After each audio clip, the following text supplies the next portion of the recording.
Hello my beautiful friends, welcome back to the channel, good to see you here.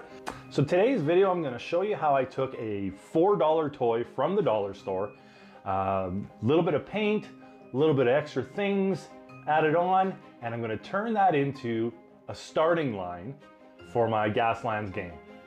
This project was easy, it was fun, anybody can do this sort of thing with these kind of toys. All you need is a little bit of an imagination and boom, Bob's your uncle.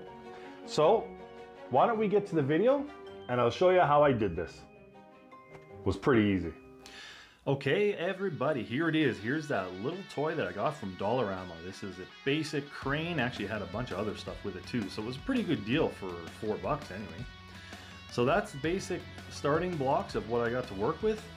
And the first thing I'm gonna do is I am going to turn that yellow into a different color. So I took it outside, spray painted it a primer kind of rustish brown, which really helped because later on down the road I still see a bunch of that color come through, so that worked. And didn't really want to paint this thing perfectly, you know, I wanted spots, I wanted, you know, blank blotches and stuff like that, so that's kind of why it looks a little bit rough. So I took off the hook on the end of that, and my plan is to make a start sign. I made one to begin with. Didn't like the way that looked. I went and I printed off a 3D printed version of a start sign, and I didn't like that either, so that was it. So here, this is a very cool product. This is Art Alchemy Metallic Waxes. Now this is a brushed iron. And this stuff I got from our local art store, and this stuff, man, I took a chance on this, and oh, am I ever impressed with this stuff. These are really, really cool products. They kind of, you can rub them on. I'm using a paintbrush here. It really gives an awesome looking color to this. Check that out. So just so you know, I'm going to leave links down below for this Art Alchemy products. Like, I think they're great. I'm going to definitely be using them more in the future. So that's what it looked like. That's what it came out with, that brushed iron, and I loved it.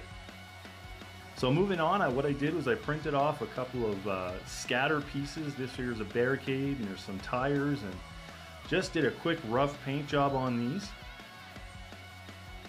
Wasn't really looking to get super fancy and super perfect with it because, again, this is rough stuff. This time in this era, this Gaslands game, everything is rough looking, so that kind of helps.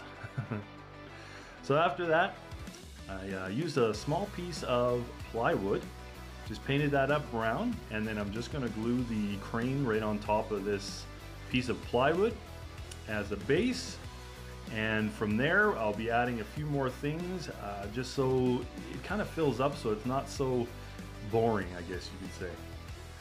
So I added a bit of glue, and then using some sand, I'm going to pour that.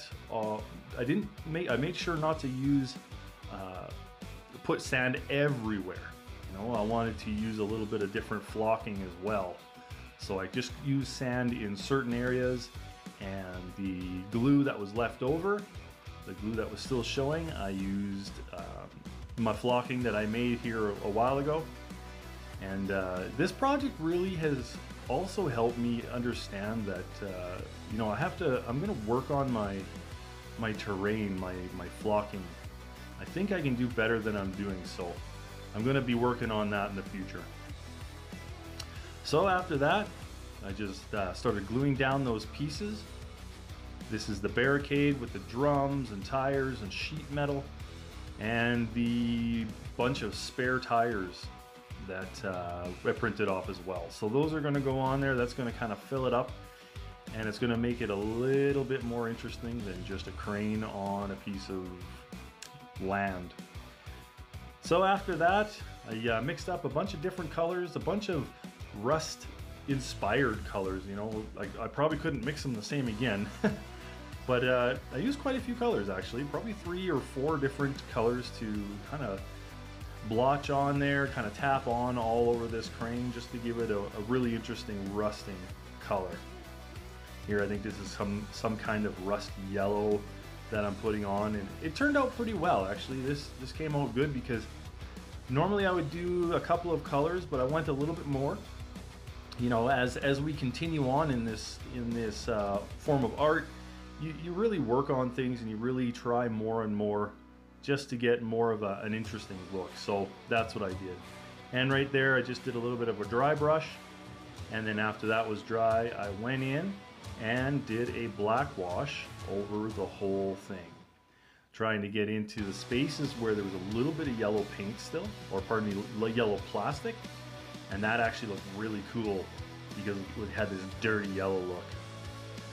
So after that, this here is just some really thin craft wire, and I took that and I wrapped it around my X-Acto knife to simulate the look of barbed wire.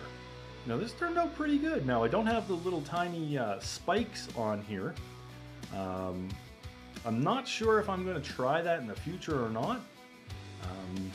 But anyway, this was just some barbed wire that I put around the whole edge, and that looked pretty cool actually. So then here is my homemade oil wash, my rust oil wash. I really like working with this. You know, you touch it to a certain area and it spreads out. It spreads out on its own. It's really cool. So I use this, I use a fair amount of this in addition to all the other things that I did. And this turned out really well. I really like that.